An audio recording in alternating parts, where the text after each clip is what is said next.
En este ejercicio 4 de lenguaje de marcas, vamos a ver cómo podemos trabajar dentro de HTML, cómo utilizar un lenguaje como JavaScript. El primer ejemplo que ponemos es cómo escribir dentro de la consola de la página web. Entonces aquí colocamos un div, un ID de que esto es un ejemplo, y en el script queremos console log hola, que en la consola de la página nos muestre hola. Entonces hemos creado una carpeta para todas estas actividades que vamos a hacer. Lo tenemos aquí, curso de aplicaciones web, aprendiendo JavaScript.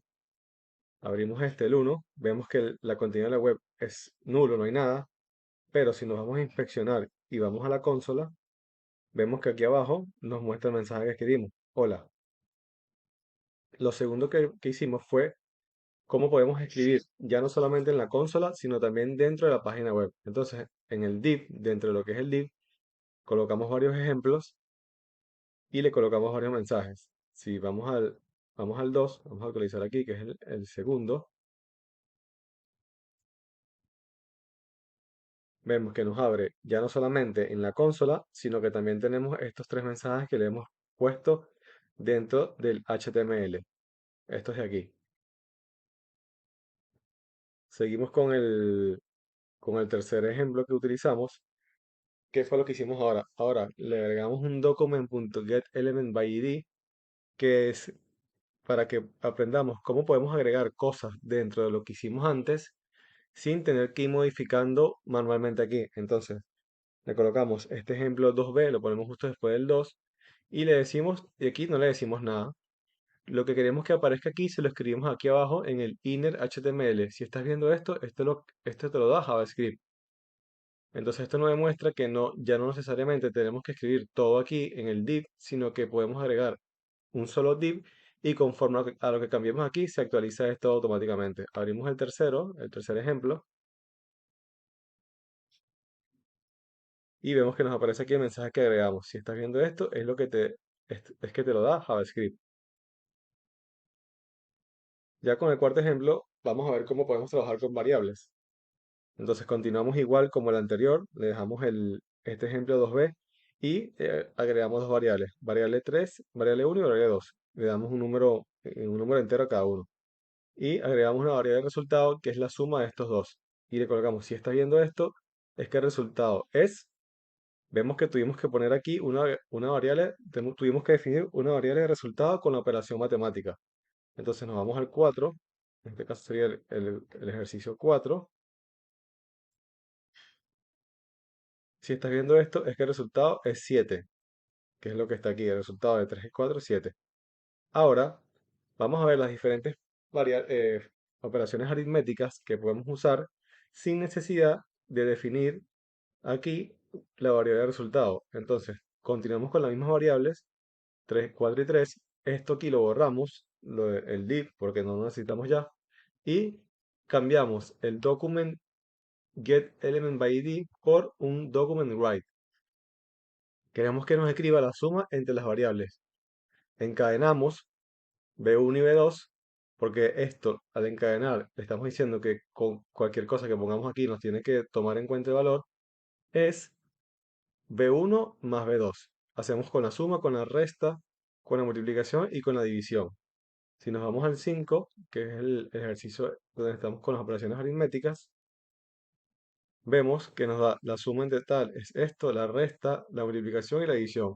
Agregamos otra variable aritmética que es el resto entero, que es la división, pero queremos que nos muestre aparte el resto de esa división, el número entero de esa división. Le colocamos el resto entero de la división entre las variables B1 y B2 y colocamos el símbolo porcentaje en vez de la barra de división. Y nos dice, el resto entero de la división es 1, porque si vemos que la división es 1.33, el entero es 1. Continuamos con ejercicios. En el ejercicio 6, lo que quisimos hacer aquí es operaciones de verdadero y falso. Entonces, hay que aclarar que dentro de HTML, el hecho de que le pongamos comillas a un número le da un poco igual. Nos va a seguir determinando que esto es un número. Entonces colocamos operaciones de mayor que, menor igual y mayor igual, y vemos el resultado. Este es el número 6. Actualizamos aquí.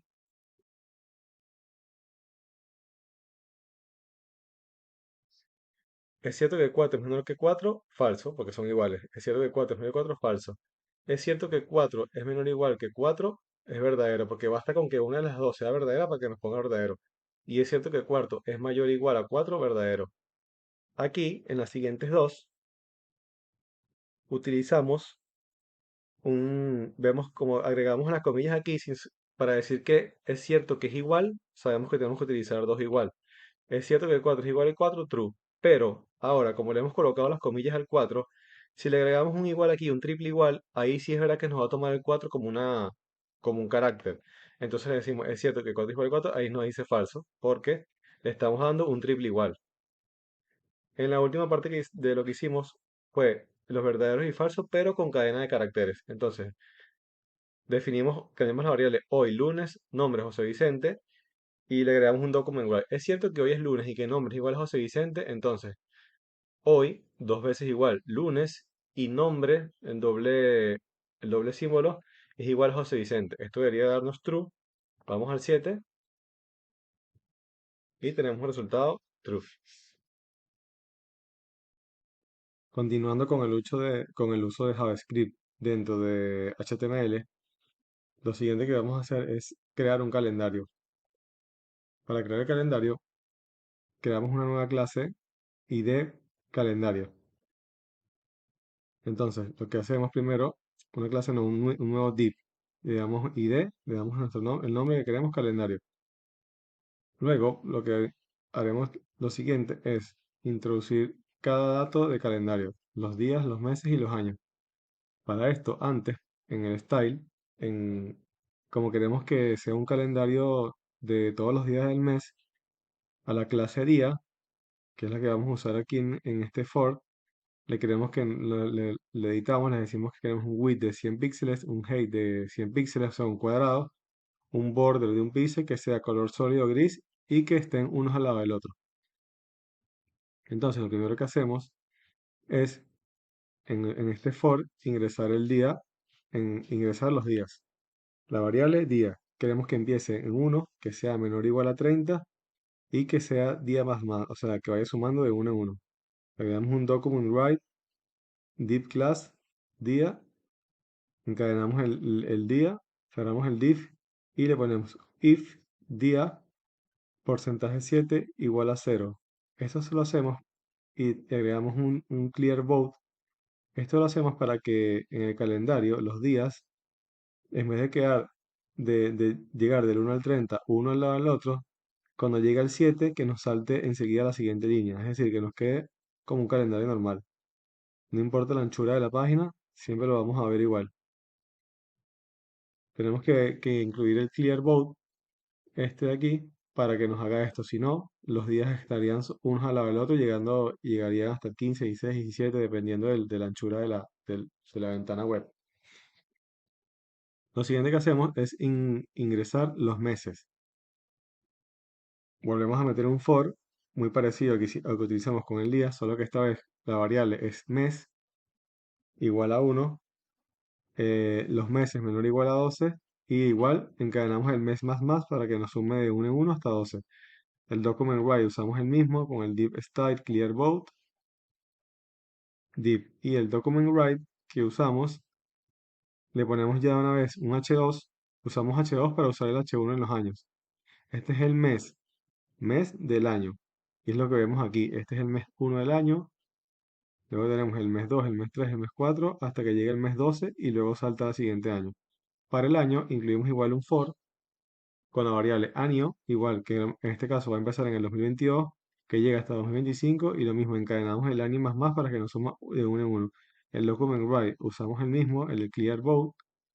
Luego tenemos un document write con un H1, que es el primer título, le ponemos este es el año, que aquí lo vemos, este es el año 2022. Luego que llega el mes 12 pasa al año 2023 y así va hasta el año 2025.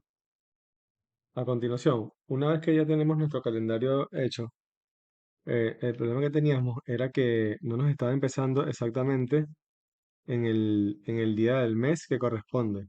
Es decir, teníamos antes aquí como que si la semana el mes empezaba justamente un lunes.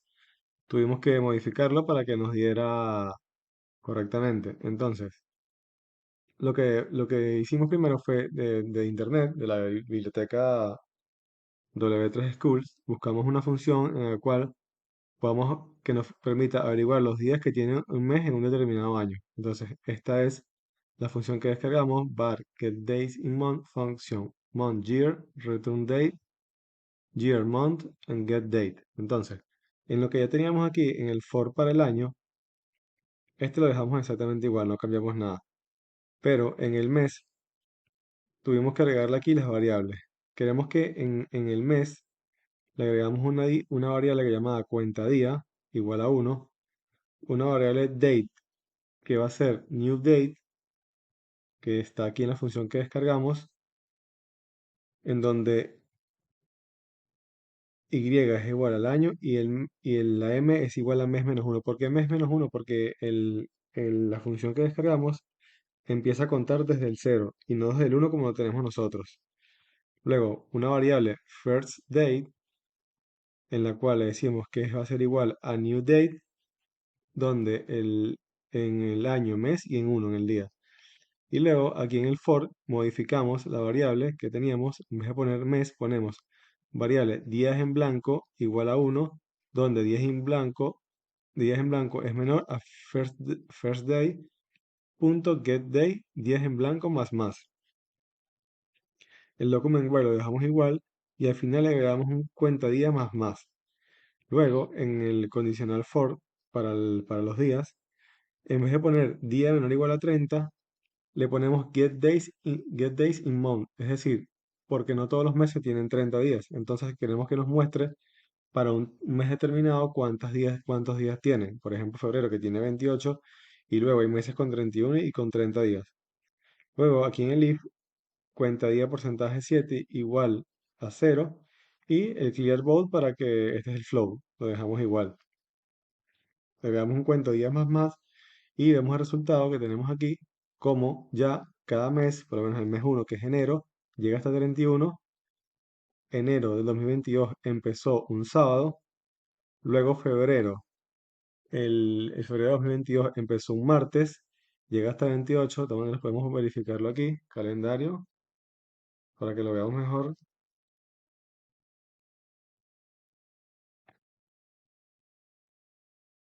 Vemos que aquí,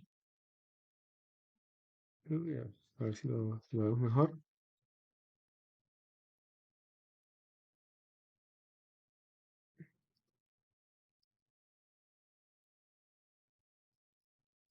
aquí tenemos enero 2022, enero empezó un sábado. Como tenemos un ejercicio, empezó un sábado, es correcto. Luego, febrero del año 2022 empezó un martes. Si vemos aquí, febrero empezó un martes. Entonces, de esta manera tenemos nuestro calendario correcto con el primer día del mes en el día que corresponde y con los días totales del mes como debería ser. Por último, para finalizar este ejercicio 4 de lenguaje de marcas, vamos a tocar un poco lo que es el jQuery. Para esto, primero tuvimos que descargarnos del website de jQuery el enlace para instalarlo y lo hemos guardado dentro de nuestra misma carpeta donde estamos haciendo el JavaScript. Este es el documento del enlace de jQuery. Entonces creamos un nuevo proyecto aprendiendo JavaScript 10 y lo primero que hacemos es en el script, el source, colocamos el archivo que descargamos de jQuery para que dentro del brackets saber que vamos a trabajar con jQuery. Luego es importante que sepamos que la nomenclatura de jQuery siempre va a ser el símbolo del dólar, luego dentro de paréntesis el selector, punto, el método que vamos a utilizar y lo que estamos haciendo. Entonces jQuery lo que te dice es que, por ejemplo, en este $document.ready function le estamos diciendo que primero ejecuta esto y una vez tengas esto, haz esta función. Entonces, primero en un ejemplo colocamos document.getElementByte, la función calendario y que nos ponga hola. Entonces nos vamos a la web, si recargamos, aquí estamos viendo lo que hemos hecho. Otra cosa que hicimos fue, aquí abajo en el div agregamos un botón que diga ID púlsame y que diga el mensaje púlsame si te atreves. Y agregamos dentro del script otra función de jQuery, símbolo de dólar, púlsame, es el documento, la función click y le decimos que en la consola nos muestre el siguiente mensaje. Has pulsado un botón. Si yo vengo aquí, abrimos la consola, si le doy clic, aquí abajo me aparece el mensaje, has pulsado el botón. En el siguiente ejercicio estaremos trabajando más a profundidad con jQuery.